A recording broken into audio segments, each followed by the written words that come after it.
Hi, everyone. It is my absolute delight to be back in conversation with my very good friend, Heather Ensworth, who I know many of you know. She's a very accomplished lady. She's a PhD.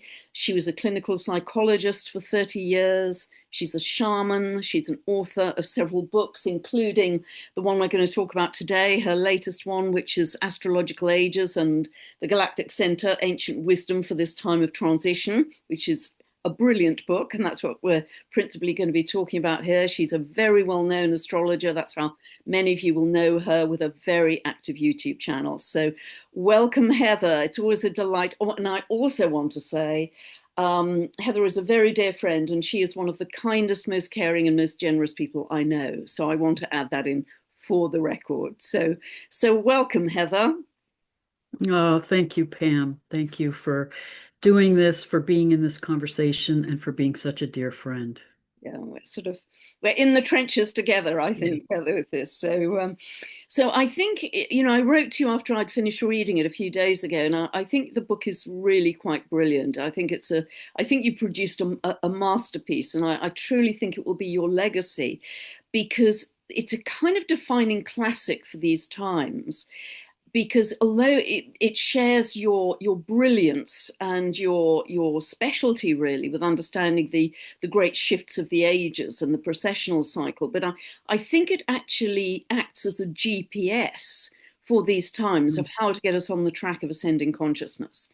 And so it's very helpful and reassuring, as astrology always is, but you've taken a vast sweep of 12,000 years here to really put the current times, which seems so wild and chaotic and destabilized, and there's so much suffering, so much pain, so much war, but you're putting it into context. So it doesn't seem quite so random.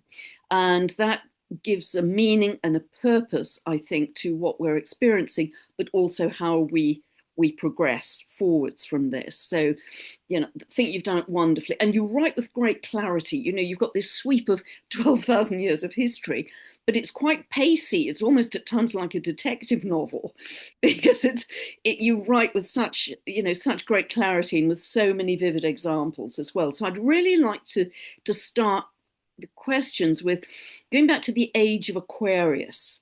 And you define age of Aries, the age of Aries, which you define as 2000 BCE, for the following 2000 years to zero. So roughly it ended 2000 years ago.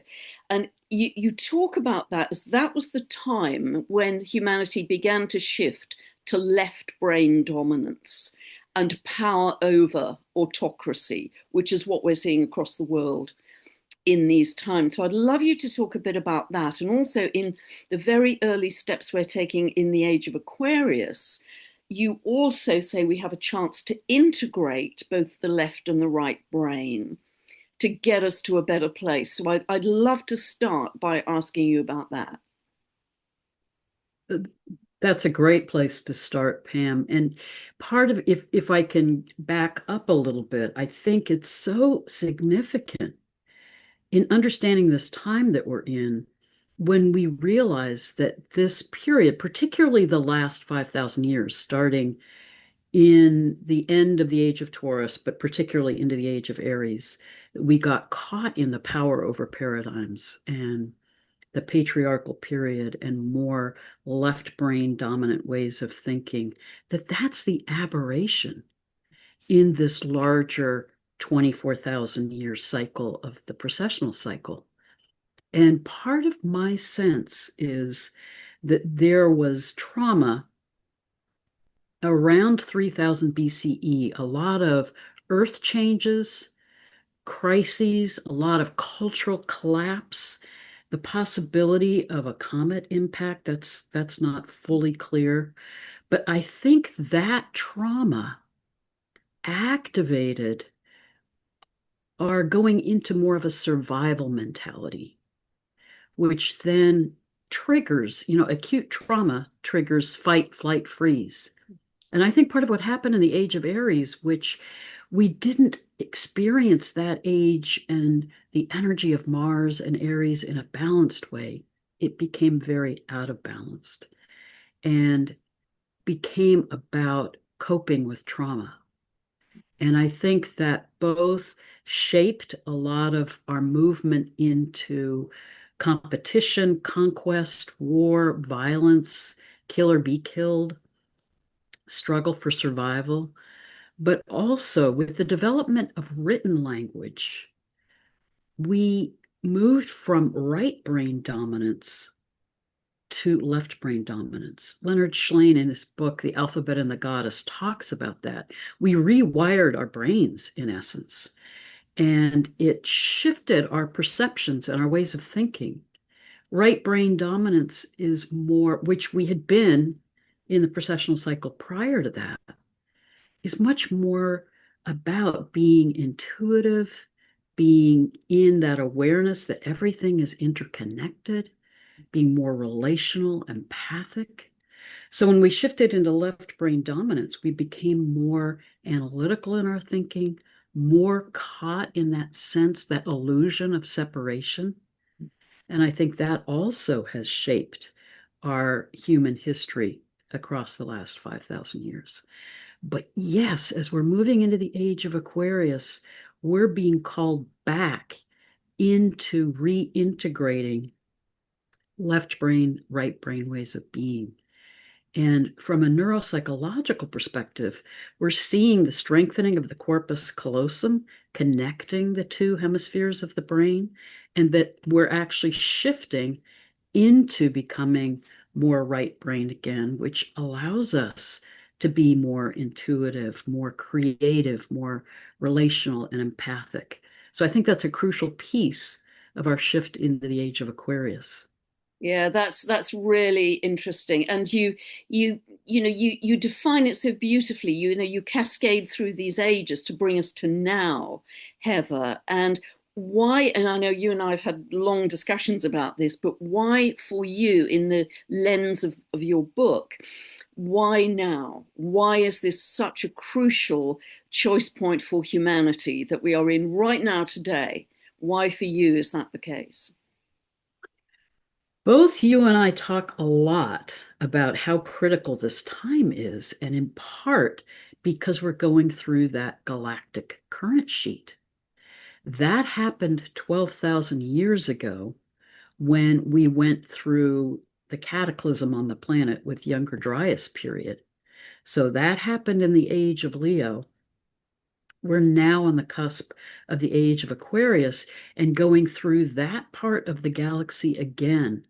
And you talk brilliantly about this, Pam, in terms of how that affects us energetically with the solar energies, the galactic energies, how it shifts us physically, emotionally, spiritually. So we're going through that now. And I more and more am beginning to reflect on it as not only trying to call us into awakening and higher consciousness again, coming out of this last 5,000 years of what in the Hindu Yuga cycle is called the Kali Yuga, the time of our lowest level of consciousness. But I also think that maybe going through that galactic current sheet, where our whole solar system is getting activated by those energies, is a kind of purification process, Mm. calling us to look at what's out of balance, what we need to clear to be able to move into higher consciousness. So the fact that we go through that every 12,000 years is when we face the most intense times on the planet in terms of both earth changes, which we're seeing around the globe right now, and shifts in consciousness. Yes, and you've described the kind of the processional cycle and the yuga cycle in lockstep more clearly than I've ever seen it defined. So I think that will help people enormously. And you quote several things about these times in the book because you reminded me about the Galactic Center recently, since 2024, becoming much more active, that it's being reactivated into an active galactic nucleus because we're getting more bursts of energy and light from it since 2024 than we've had in quite some time. And I think that's been picked up by the James Webb telescope, I think, if I'm not I mistaken. believe that's accurate, yes. Yeah. And so that together with this ending of the processional cycle, the ending of Kali Yuga, and I know you've had some beautiful conversations with Bibu Dev Misra, that ended at the spring equinox, the Aries equinox in 2025. And that has really triggered this whole kind of activation of this choice point that we're now in. So it is an incredibly exciting period of time to be on Earth, but it's also a very intense period because we don't want to go back into the cataclysms that have repeated every 12,000 years. That's exactly right. And I do see the Hindu Yuga cycle and the processional cycle as one and the same. And Bibhudev Misra and I have talked a lot about that. And I do think it is so profound that we are shifting now out of that Kali Yuga period and the lowest level of our consciousness. So this is a critical karmic choice point for us as humanity. And I truly believe that we're being called into a radical evolutionary leap. And I know you talk a lot about this as well, that this is a historic time on the planet. I Yeah. think we're capable of a shift into higher consciousness in a way that we have never experienced before. But to do that, we have to be co-creating with the energies of the earth and the cosmos to work with these energies that are coming from the galactic center, that are coming from these solar energies, that are activating our movement into higher consciousness through seeing what's out of balance, clearing that, healing that, so that we can make this evolutionary leap. Because The you, Peruvian, yeah, sorry, go ahead. the Peruvian shamans talk a lot about this time and what we're capable of to become homo luminous ones. I'd But love you to they, share more about that because you spent quite some time with them, didn't you? I'd love you to share more. and part of what they say is the world will turn upside down. And they don't mean that in a literal sense, they mean all of our paradigms are going to be in a radical shift, that we have this capacity to become homo luminous ones, beings of light and love. But their constant theme is to do that, we have to clear the density in our energy fields, which is the density of the trauma from the past or ways that we're out of balance. I just did an interview with Chris Beisch, who talks brilliantly about the phases of spiritual awakening. And he talks a lot about what he describes as the cycle of purification, that to move into a higher state of consciousness, you have to detox and clear and purify what's out of balance physically, emotionally, spiritually. So I truly believe that's the time that we're in now, individually and collectively. That's part of the turmoil that we see in the world. Everything, and you talk about this a lot with Uranus bringing everything into our awareness so that we can see it and clear it to be able to move into this higher consciousness. So this is what we're capable of.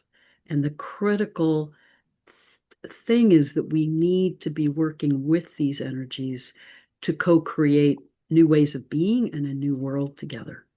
Yeah, and we can really see that purification happening. I mean, we can see the density, we can see the corruption, we can see weather extremes, some of them natural, some of them unnatural. So much is emerging into this year of great transition and turbulence, because also if we look at it in terms of the Western tropical zodiac, you've got all of the outer planets finally shifting into their new signs as well as this layering of we're moving through a galactic current sheet, and the galactic core is becoming galactic center becoming much more active. We've got the end of the Kali Yuga, end of the processional cycle. We've got this whole cascade of convergences taking place to land us in 2026. And I feel, I don't know how you feel, Heather. I feel once we get into 2027, things start to stabilize a little, but this is the big year of churn and choice point. Do you feel that? Yes, I especially feel that March of 2025 to this March of 2026 is really the most intense time of transition and transformation. And Three Eye Atlas has been such a huge part of that. I was But going I to ask think you about that. Yeah. from exiting the Kali Yuga in March of 2025 to all these shifts happening, and in particular, that we had this powerful eclipse March 3rd, and then we'll have the final pass with Three Eye Atlas March 16th, just before the new moon, just before the equinox. It is such an accelerated time of change that we're in.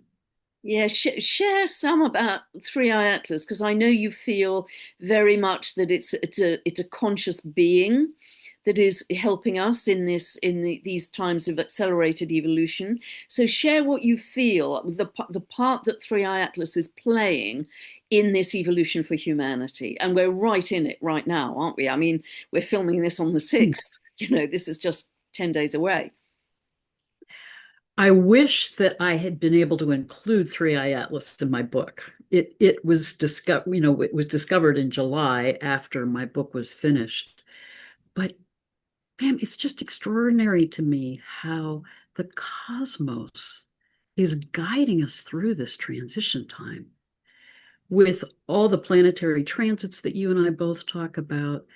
But that Three Eye Atlas, this intergalactic being, would enter our solar system and be discovered in July of 2025, make a pass by Mars, make a pass by Venus, perihelion with the sun, close to the Earth, but all of those passes by Mars, Venus, the Earth, all in conjunction with a full moon or a new moon.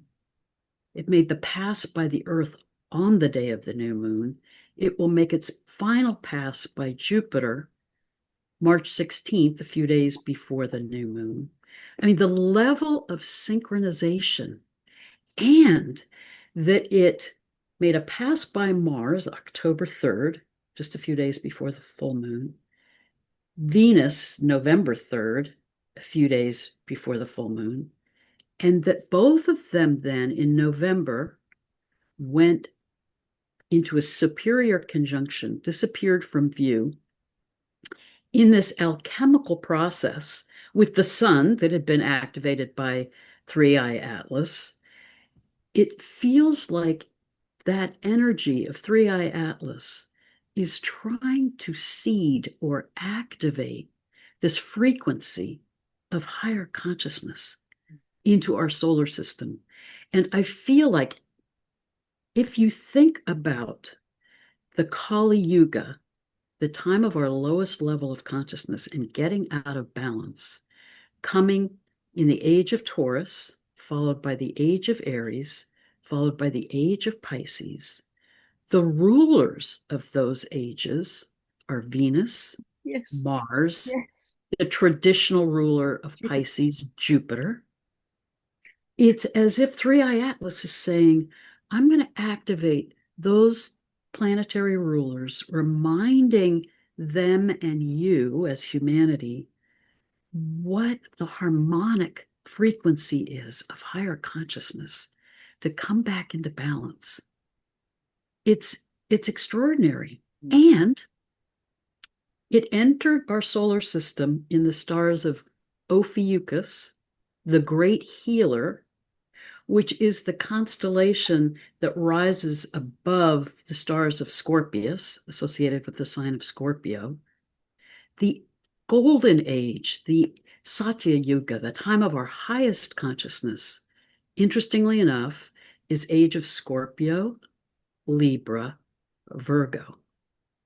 So it came in activating Ophiuchus over Scorpio, Scorpius, then moved into Libra, then Virgo. It's saying, remember who you are and what you're capable of. Now I'm going to activate all these planets that have gotten out of balance. The paradigms have gotten out of balance to remind you how to heal and come back into harmony. And then as it activates Jupiter, I think it's activating also are connecting again with ancient wisdom and having faith, Jupiter, that we can move through this transition and make that evolutionary leap into higher consciousness.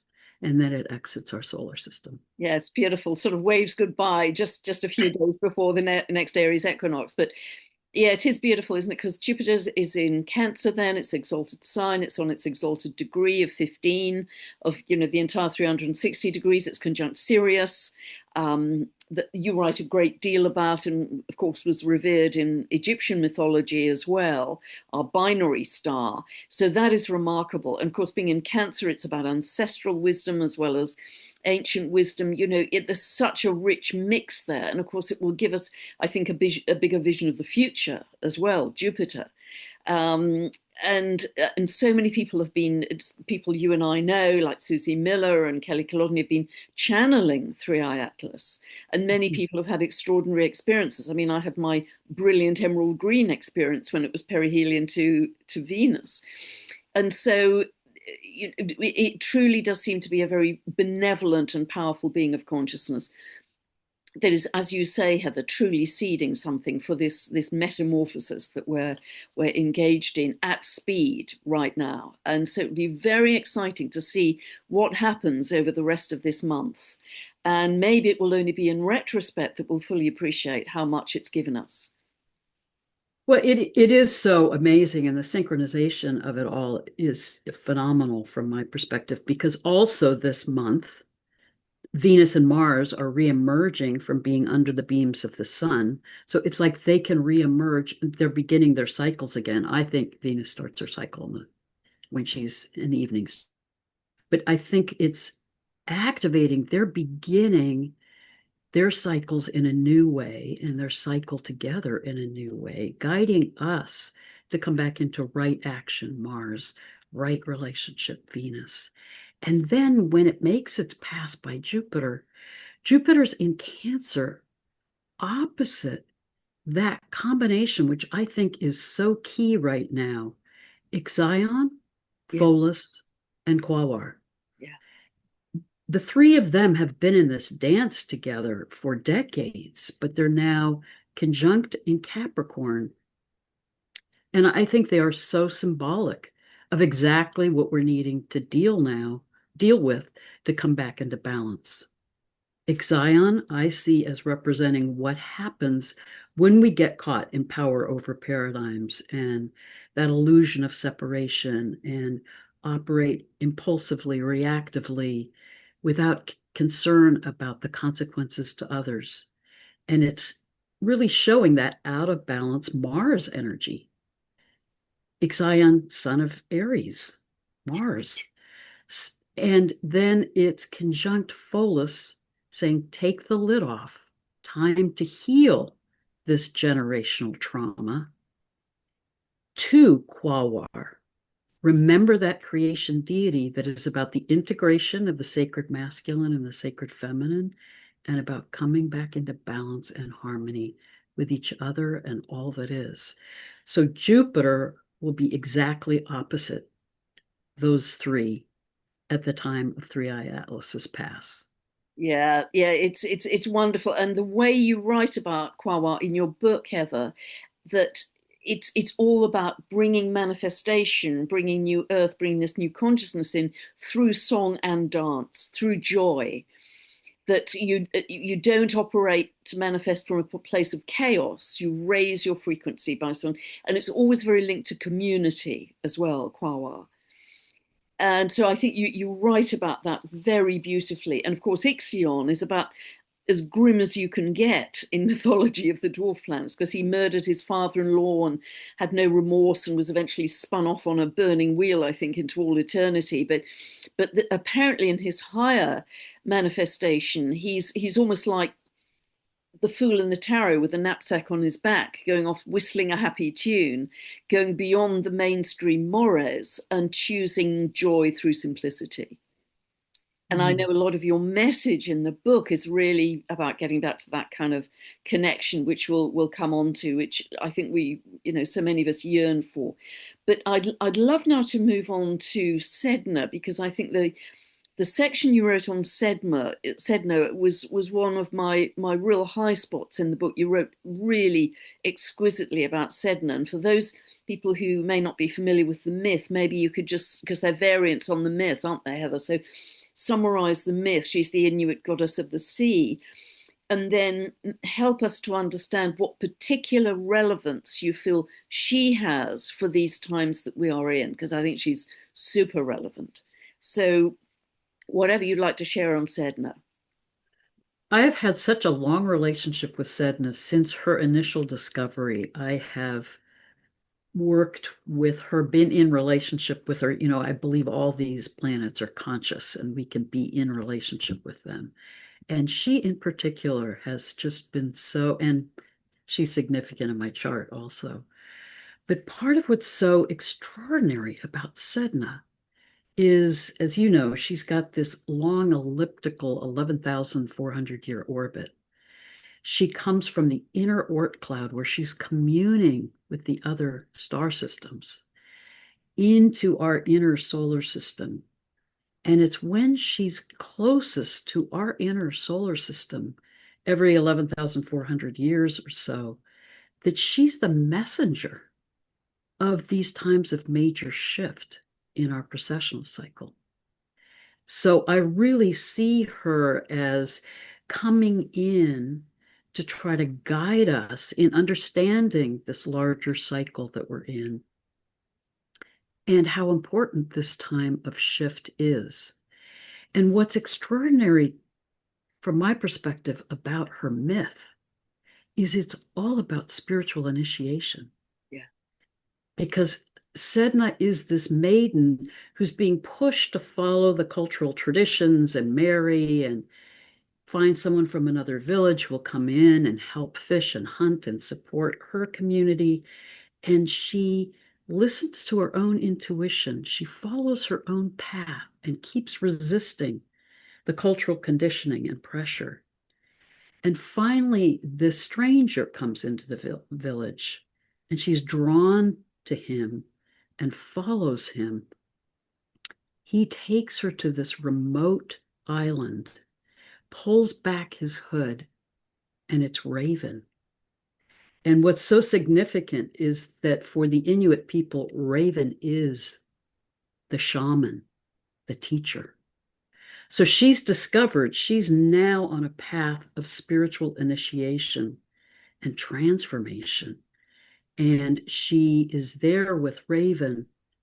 And then her father, being very concerned about her and where she is, sets out to find her to bring her back.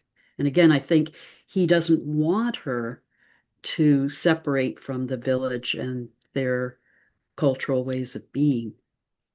But part of what's so significant in Inuit culture is to become a shaman, to be on your own path of spiritual initiation. You need to go through that time alone and that kind of crisis time, which Sedna was in. So my understanding of the story is the father comes to bring her back. And Sedna realizes you can't go home again. You know, when you're on a spiritual path of transformation, you can't go back. But he forces her into the boat and they start back. And Raven sees what's happening, tips his wing and touches the ocean, setting off this storm, triggering the father to get caught in terror for his life.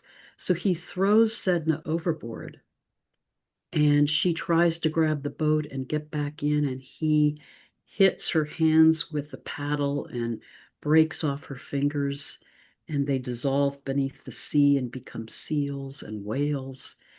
And I think in that moment, Sedna realizes there is no safety in the boat. She's in the storm, and it's a life and death situation. And she surrenders. And as Jung would say, when you're falling, dive. And I think she dives deep below the surface of the sea. And that's when she dissolves and becomes the goddess of the deep sea. and is then in this expanded consciousness. So we as humanity are in this stormy time now. And we want to cling to the patterns of the past. We want to get back in the boat and make things be the way they were before, many of us. But I think the story is saying this is a time of storm and a time of, it's a liminal time.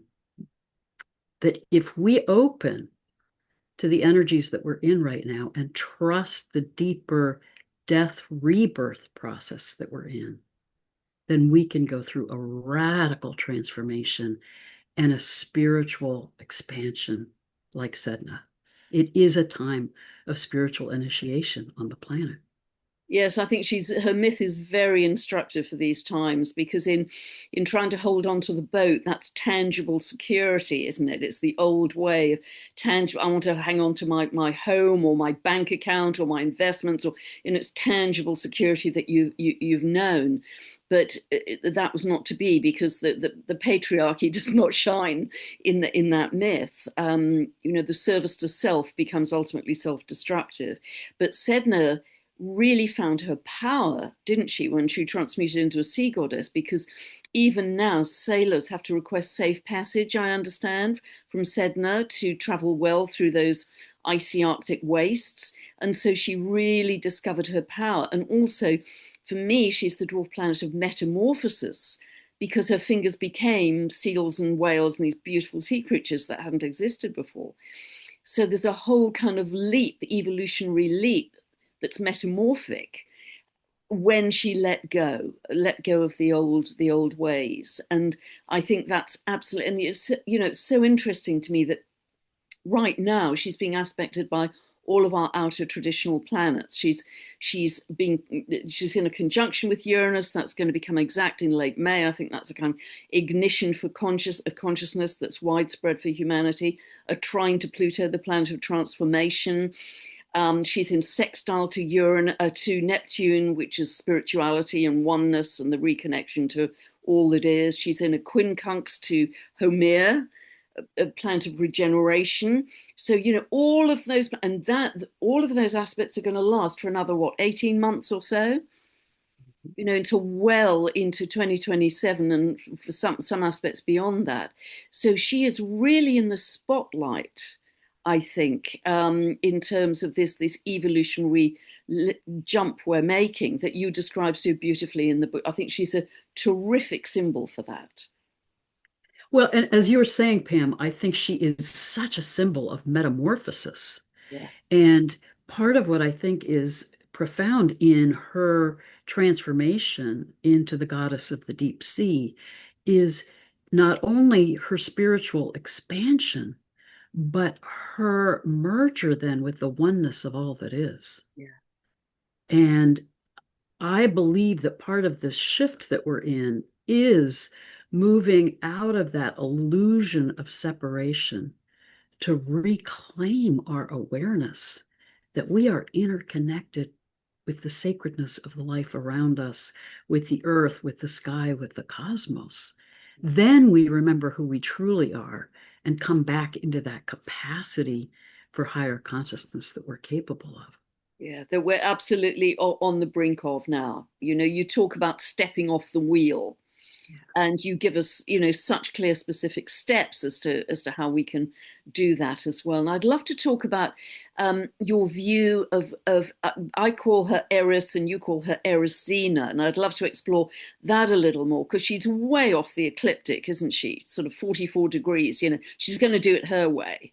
Warrior sister to Mars, etc. Feisty, said to be the goddess of chaos and discord, but she stands for justice and truth and total inclusion of all people. So I'd love you to talk a little bit about Erisena and the part you feel she's playing in this evolutionary leap for humanity as well. She is so extraordinary, and I think it's so significant that she's been in this dance with Chiron. Yes. So we can get into that in a minute. But part of why I always call her Erisena is, as you know, the astronomer Mike Brown initially named her Xena.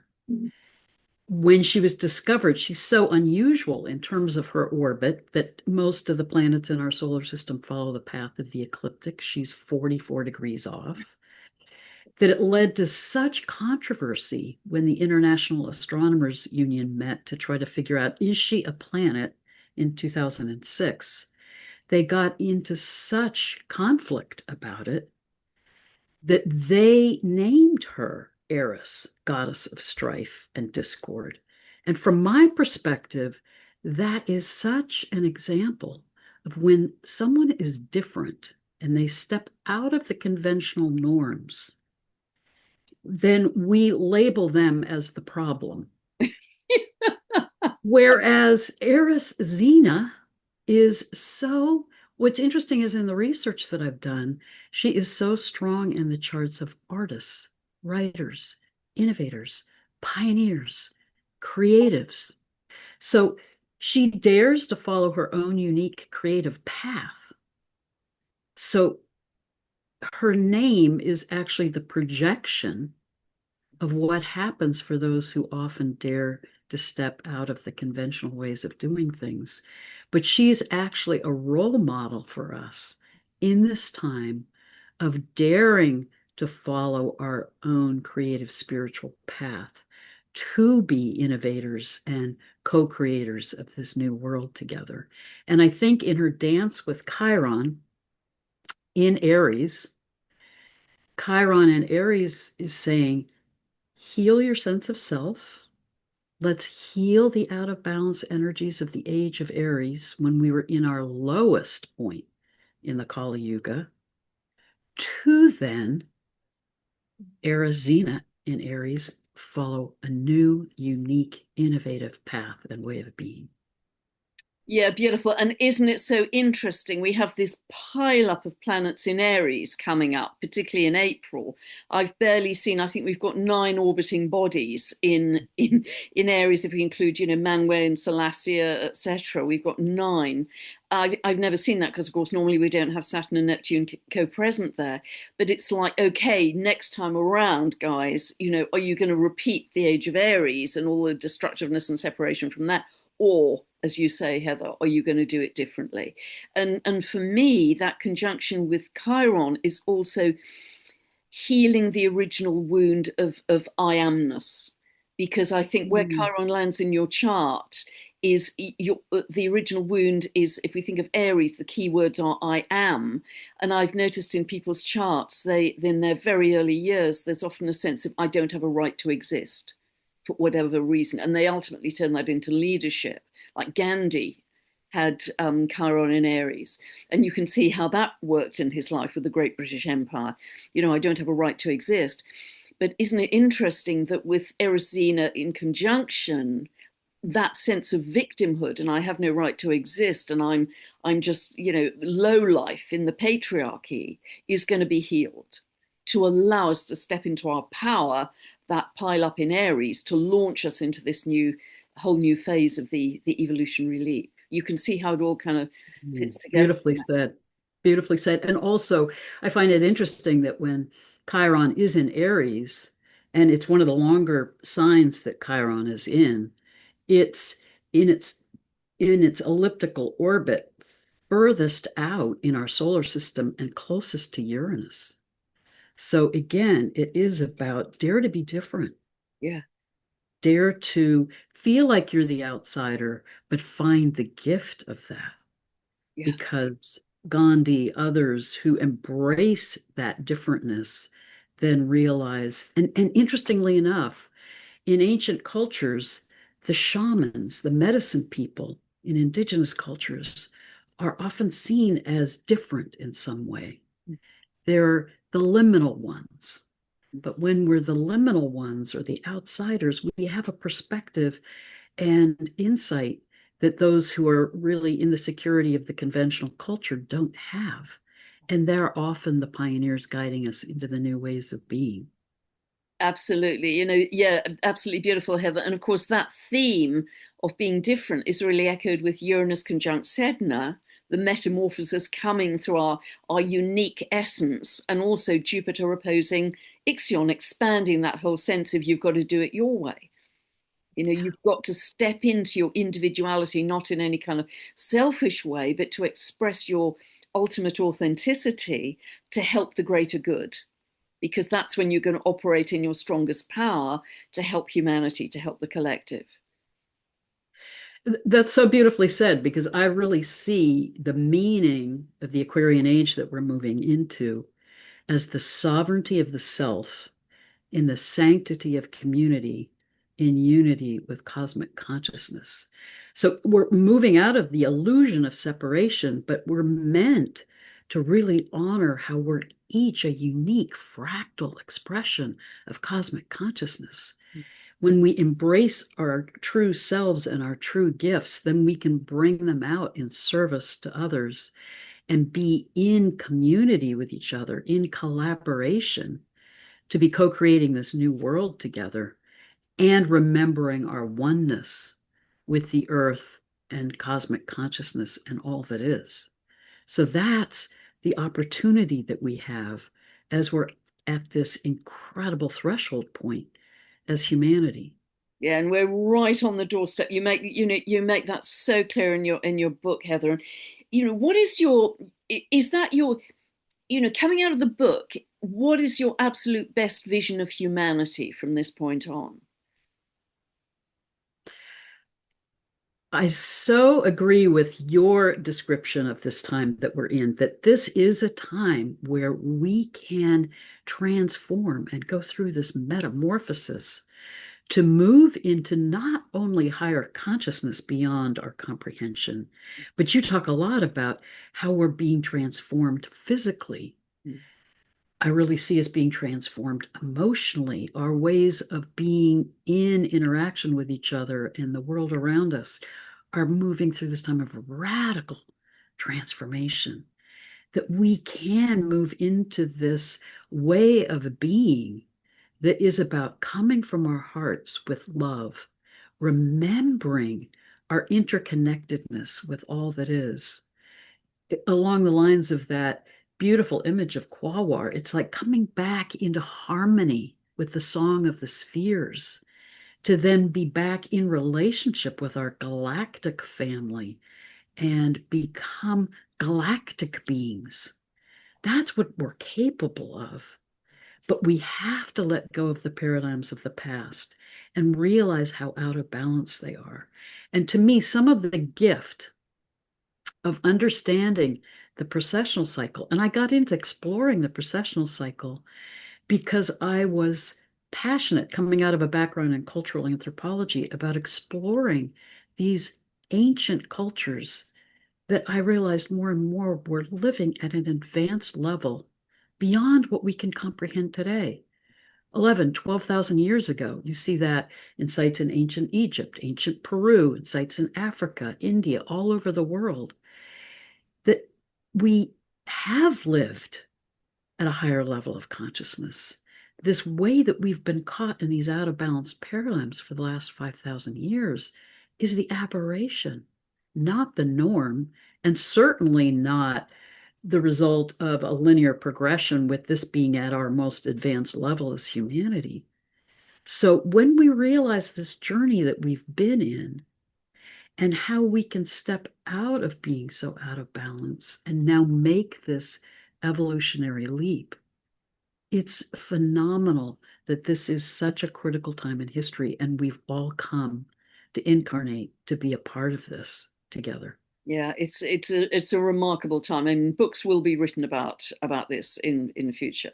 This absolute time, and how did they navigate it? Well, this book is a it's a good start. But you've got a beautiful section on some of the dwarf planets. In that's I really loved that section. And what overall, Heather, what contribution do you think the dwarf planets, almost as a collection in the Kuiper Belt, are actually making to this rise in consciousness that we're going through right now? I believe it's very significant that so many of them have been named after creation deities of indigenous cultures. So the reminders of our ancient wisdom and the wisdom that's still ancient wisdom that's still there in indigenous cultures, and they're a reminder of our origins. again, to help us begin to remember who we truly are, what we're capable of, and how we can come back into that harmony and balance with all that is, that energy of creation. And I think they're a reminder. I mean, part of what I talk about in the book is the importance of remembering the galactic center as our source, the birthplace of our galaxy. And when we can come to center and come back into that connection and alignment with source, then we are able to heal and clear what's out of balance. We are able to remember we're soul selves here having this human experience and move through this profound time of metamorphosis and transformation. We can be like the caterpillars going through the chrysalis to become the butterfly, a whole new way of being human.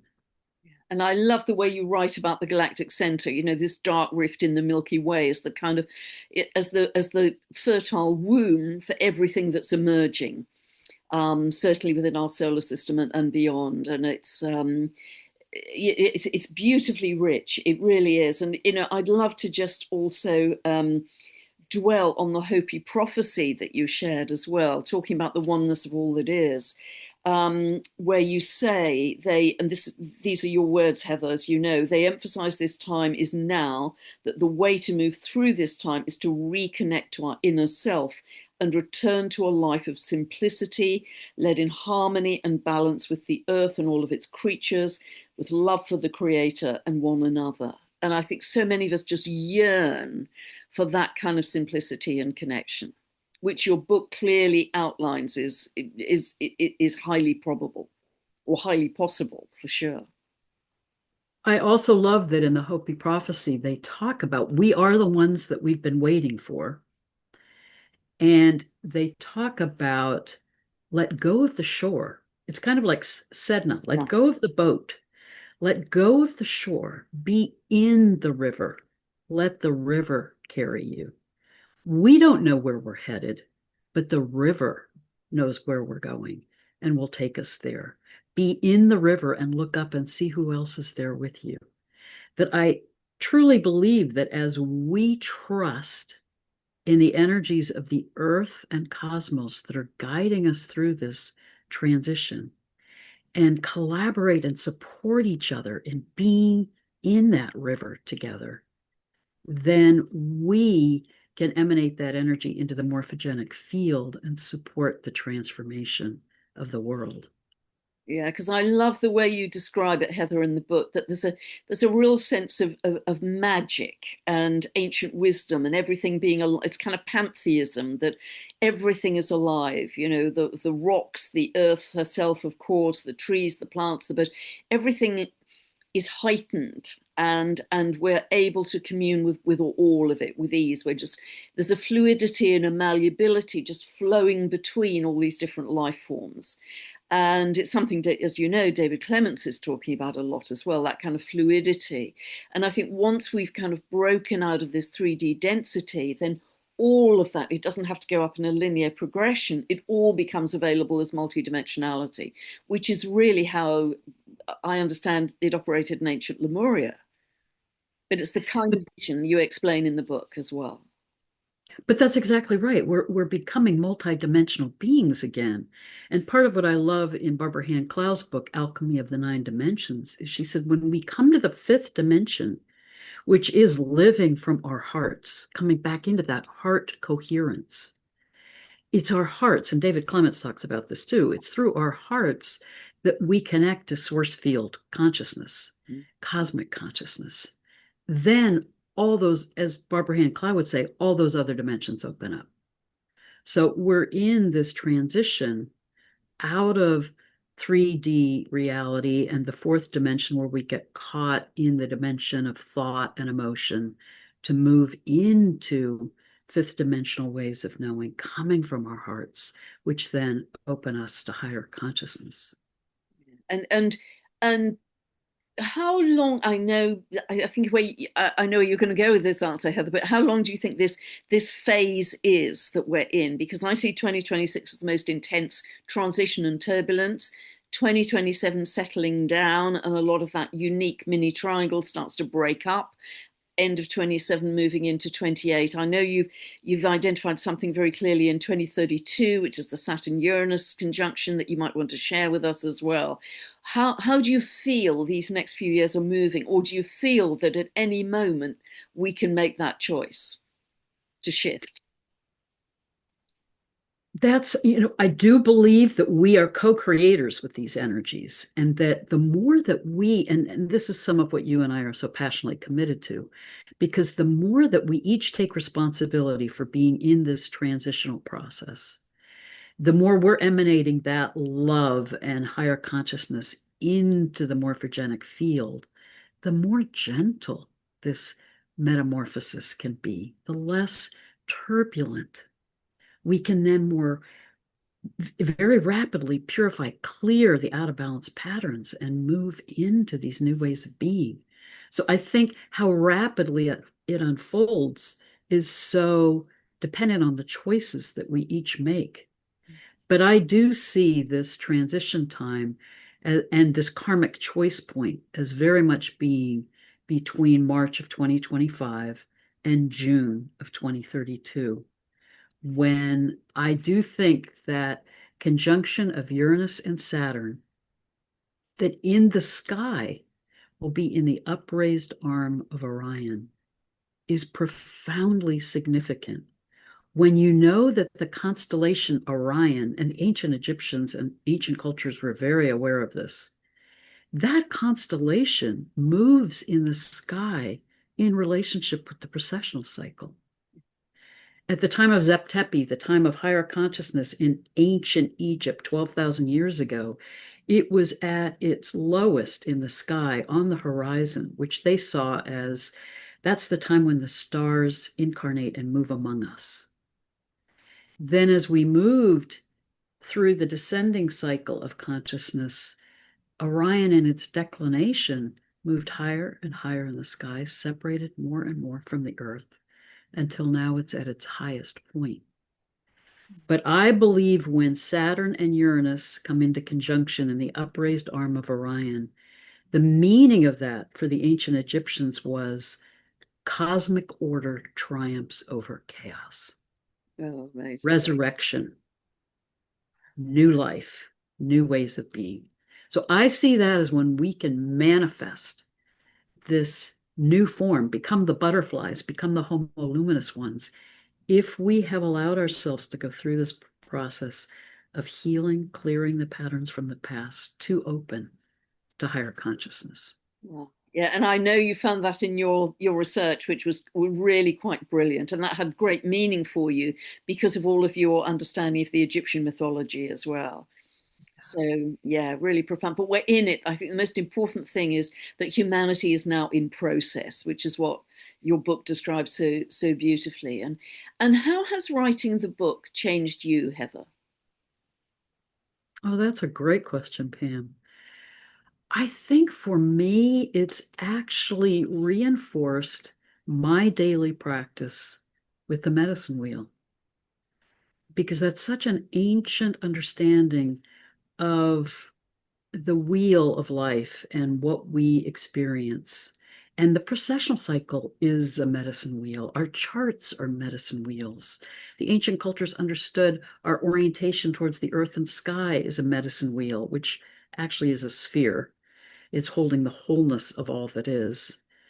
But part of what I experienced writing the book is we've been on this journey of this wheel of samsara, of going through these processional cycles, a spiral of remembrance, moving into higher consciousness, forgetting, moving into lower consciousness. And I think we have the opportunity now to step off the wheel, step into the center, not only align with the galactic center, our source, but when we're in the center, we're connecting to our hearts, our center chakra, and we're aligning with that awareness that we are infinite soul selves having this finite experience. And then we make choices from that place. And then we can be grounded and centered in the midst of the storminess of these times and understand the bigger journey that we're in and how to stay in that alignment with our soul selves and the consciousness of the cosmos. Yeah, beautiful. And are there any very simple daily practices that you'd recommend to people to get closer to that sense of connectedness to all living beings, that sense of connecting to source, etc.? Are there any simple practices that you may do or you'd like to suggest to people where they can really get that sense of the magical and the elemental and all of that multi-dimensional experience that some people may be saying, well, I don't connect to that yet. I can't feel that yet. How can you help me get there? Well, you have some meditations on your website, which I think is great. I have a medicine wheel meditation on my YouTube channel, which guides people through it. The medicine wheel practice is a very simple practice. You can literally just honor the four directions. You don't have to know all the meaning of it, even. You could honor the four directions and then come to center and feel that energy of center.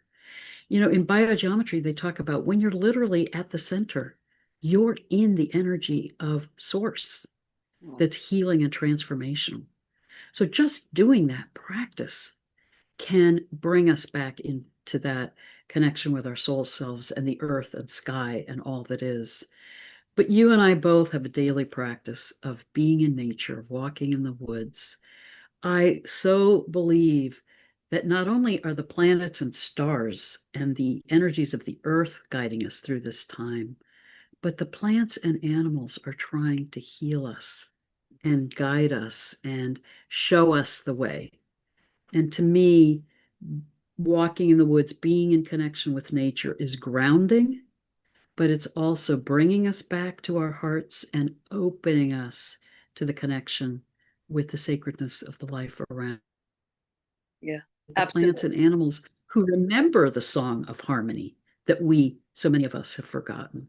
Yeah, absolutely. I think they're way ahead of us, actually. I think we're the slow coaches in this whole evolutionary process. Ponies I chat to in my morning walks, they're way ahead. So, and of course, they don't wear shoes, do they? So they're in direct connection to the earth. They're part of nature in a bigger way. We've just sort of forgotten and become very disconnected. Yeah, really, really beautiful. And how, Heather, as a result of your book, how would you like to see our understanding of astrology evolve? Because I know the way you teach is to teach the consciousness of each planet, and not just the archetype. So, how would you like to see it evolve as a result of what you've written, which is so beautiful? Oh, that is such a great question, Pam. And you and I could talk about this for hours.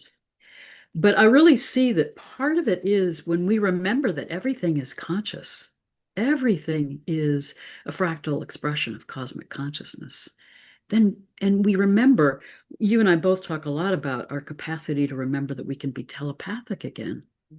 Then we can commune with the stars and planets. We can be in relationship with them. They can tell us what their messages and medicine are. So in my classes, I guide them through meditation or through shamanic journeying to really attune to the planets and what meaning they have for them. But I also think as we exit the Kali Yuga, we need to reframe our mythology, our names, our understandings of a lot of the planetary energies that now are so shaped by Greek and Roman mythology coming out of the age of Aries. Yeah. And so many of the characters in those myths are so out of balance in their behavior and ways of being. And Mars, in particular, that planet being named after the Roman god of war, just instills that archetype in our consciousness.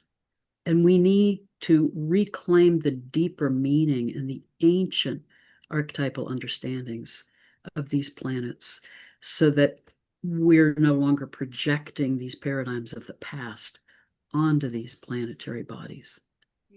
Yeah, and I think you are really, really leading people because you're already doing that in your teaching. So I think you're kind of ahead of the pack in terms of starting to change our view of astrology because it has to evolve. You know, we're going further out in space, and the further out in space we go to discover those dwarf planets and beyond, that means the further our consciousness is expanding in order to discover them and being able to integrate them.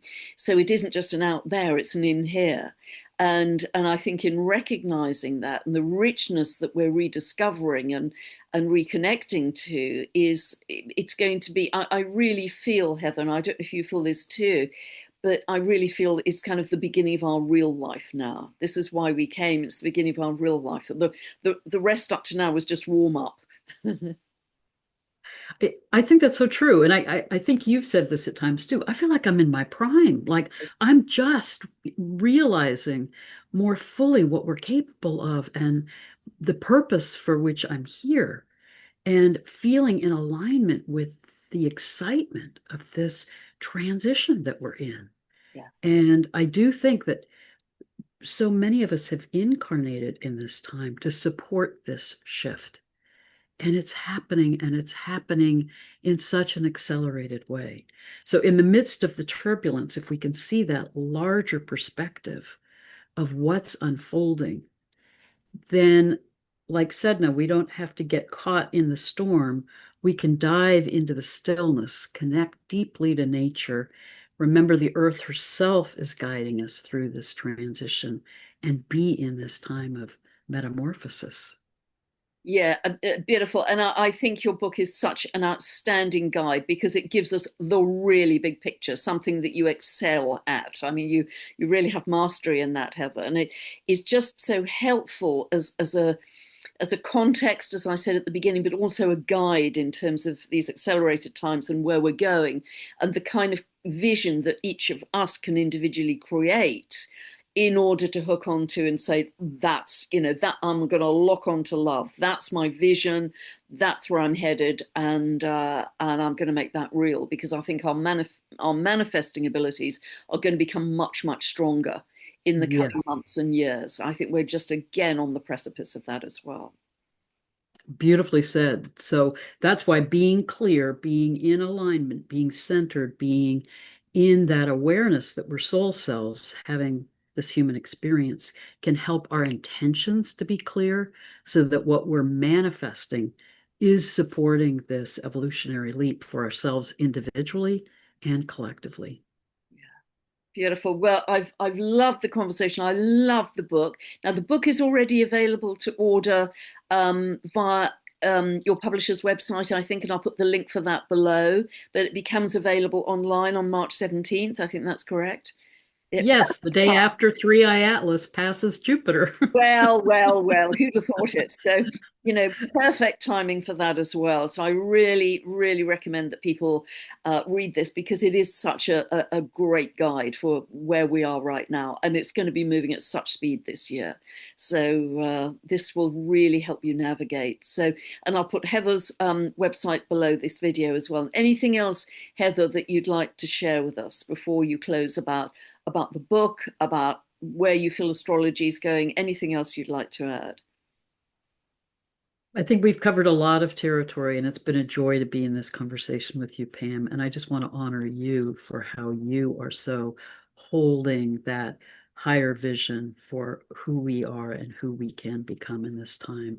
So I'm very grateful for your friendship, very grateful for your work in supporting the shifts and bringing that energy of light and love into the world. So Oh, thank you. bless you. That I'm very touched by that, Heather. We are both working very hard, I think, in our different capacities, but they're coming together to support people as fully as we're able. So thank you, and I deeply honour the friendship I have with you as well. It's very important to me. So love this conversation, and yeah, I'll put all the details below for Heather's book and her website, and you can go and dive in and explore all the riches she has to offer on her website as well. So thank you, Heather, and sending you much love in the snow in the US at the moment, from the floods in the UK right now. Sending you much love and sending love to everybody out there, and hope you've enjoyed it as much as Heather and I have.